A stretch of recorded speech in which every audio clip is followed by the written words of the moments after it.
Yeah.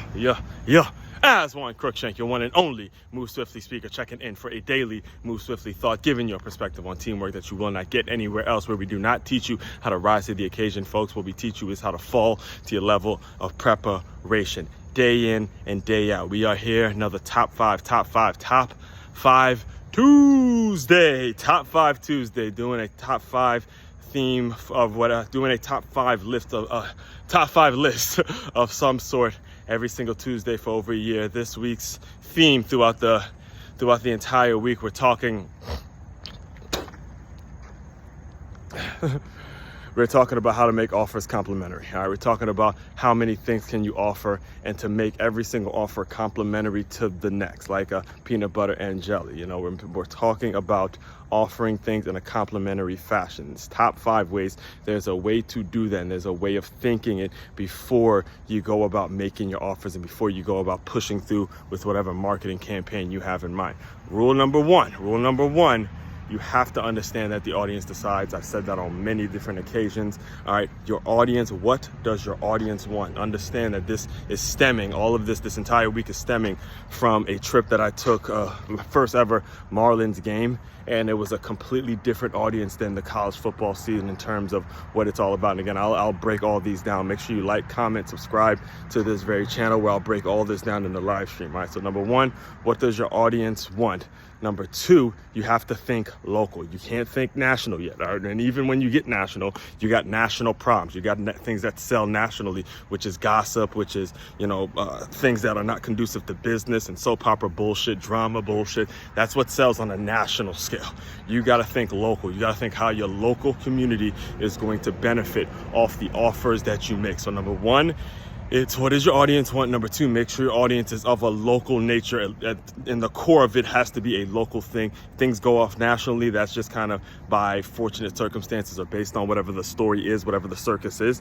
But number 2, you have to be thinking about what's going to serve your local community. Number 3, it's about sustaining long-term thinking, long-term benefits. What's the long-term effect going to be for the move you make? And then we're talking about based on your local community. And number 4, can you teach this to somebody else? Can you make it so somebody else picks up on what you're doing? If you move on from it, you have to go and attend to something that does go national, attend to something that does go corporate. Can you put someone in place that makes it so things run as smoothly? All right, so 1 through 4. Before I get to 5, I want to make sure 1 through 4 I'm on the record, because if you do 1 through 4 the correct way, number 5 is really just the icing on the cake. All right, number 1, your audience decides. What's your audience going to be about? What do they want? And are you giving it to them? Number 2, making sure you're staying local. Making sure you're staying local in your mindset. Again, if things go off nationally and they break off nationally, that's great news. However, understand the national comes with a circus that sells drama, gossip, and all the other bullshit that comes with it. All right. And number 3, long-term sustainability. And number 4, you have to make sure you can put somebody in place to pick up where you left off. And then finally, number 5, always stay flexible. Always stay flexible in regards to how you are able to operate, what deals you can make, and what things you can do in terms of when people do approach you to do business with you. All right, so that's the top 5 ways. Again, I will break all of this down in a very thought out way later on in the live stream, where we're just breaking out the top 5 ways to make the offers complimentary. This list came from, again, the Miami Marlins game I went to a few weeks ago, in terms of just seeing the baseball scene and me thinking how bad this stadium, because I'm a college football fanatic, and I'm an aficionado when it comes to college football, and I had negative thoughts about the Marlins Stadium until I really realized what it's actually doing for the community of Miami, not just college football fans, where there's a national media presence, there's a national scene, and that's where the issue is. It's too many people in the college football world are thinking national recognition as opposed to thinking about how it's serving your local community, which is why you see the foundation of baseball has much more of a solid foundation in baseball than you see in football. In fact, the commissioner of all these things, Big Ten commissioner and the commissioner of the newly formed CSE, all former baseball guys for a reason, because there's a foundation in baseball that college football needs to have. But don't worry about it.